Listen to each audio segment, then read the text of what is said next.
shirkani ayaa diiradda lagu saarayay sidii ganacsatada labada dhinac ee South Africaanka iyo Soomaalida ay maalgelin ugu sameyn lahaayeen dalka Soomaaliya isla markaasna gacan ay uga geysan lahaayeen dib u dhiska dalka Soomaaliya. labadii maalin ee uu socday shirka ayaa si weyn loogu lafaguray sida xilligani ay muhiim u tahay in arrintaasi loo istaago, waxaana dhanka Koonfur Afrika uga qayb galay kulankaasi wasiir ku-xigeenka iskaashiga iyo xiriirka caalamiga ah Mr. Marius Fransaman iyo hay'adda Accord, halka dhanka Soomaaliyana ay uga qayb galeen danjiraha Soomaaliya ee Koonfur Afrika Sayid Xasan Shariif, wasiirkii hore ee warfaafinta dawladii ku meel gaarka ahayd Injineer Cabdiraxmaan Yariisow, xildhibaan Khalid Umar Ali, aqoon-yahano dibadda ka yimid madaxda jaaliyadda Soomaaliyeed iyo hay'adda Accord oo qayb ka ahayd qabanqaabiyaasha shirkaasi. Shirka ayaa intii uu socday waxaa xoog lagu saaray sidii loo xoojin lahaa xiriirka wadamada Soomaaliya iyo South Africa iyo kaalinta ay ganacsatada Soomaalida iyo kuwa Koonfur Afrikaanka ay ka qaadan karaan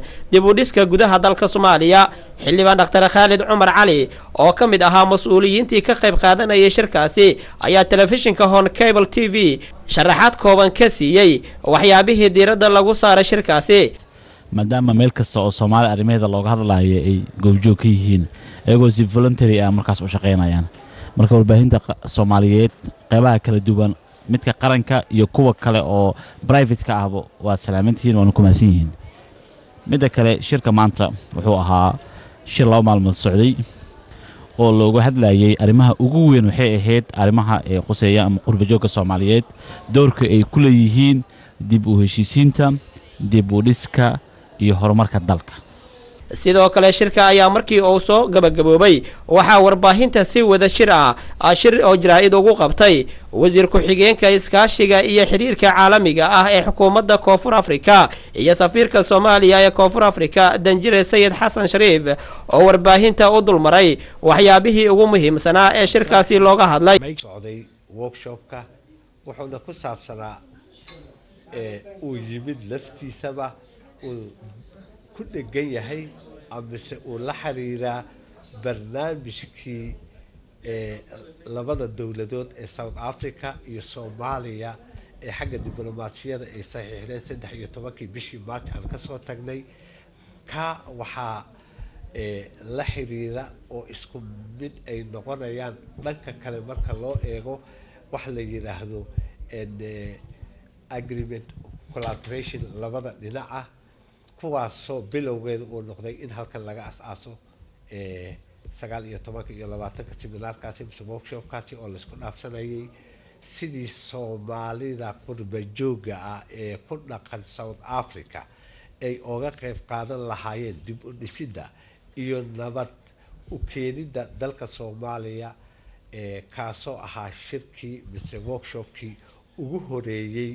ee noociisii ah ee lagu qabto dalkan ayna ka soo qayb galeen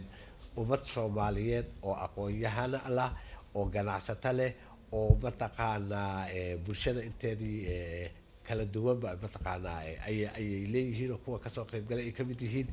wuxuuna ku dhammaaday in hadda iyo wixii ka dambeeya barnaamijka la sii wado maadaama dalka Soomaaliyana uu haatan bilaabay barnaamij bil ah in oo maaragtay ka bilowday 19 ilaa 20 bishii aan hadda ku jirno ee September. shirku wuxuu ku saabsanaa sida maaragtay ayada oo la isticmaalayo aqoon-yahanada iyo waxgalka Soomaalida ay markan oo looga faa'iideysan lahaa dib u dhiska iyo horumarinta iyo nabadeynta Soomaaliya. shirka waxaa soo qabanqaabiyay 3 urur oo 3 mataqaana jambiyo ka kala socday. jambiga koowaad wuxuu ahaa wasaaradda arrimaha dibadda ee waddanka South Africa oo ayadu mataqaana hoostiga ahayd. waxaa kaloo kala kaashaday urur leeraado Accord oo maartin NGO weyn ah iyo ururka ay ku midoobeen mutacalimiinta Soomaaliyeed to try and make sure that they find ways of learning. kan waa macnaha shir oo dad badan ay ka soo qayb galeen hay'ado kala duwan iyo dawladda Koonfur Afrika oo martigelisay. aad iyo aad baan u faraxsan qaabka u dhaco kani oo looga hadlayay xiriirka labada dal Soomaaliya iyo South Africa ayaa waxa uu ku soo ilaaday jawi degan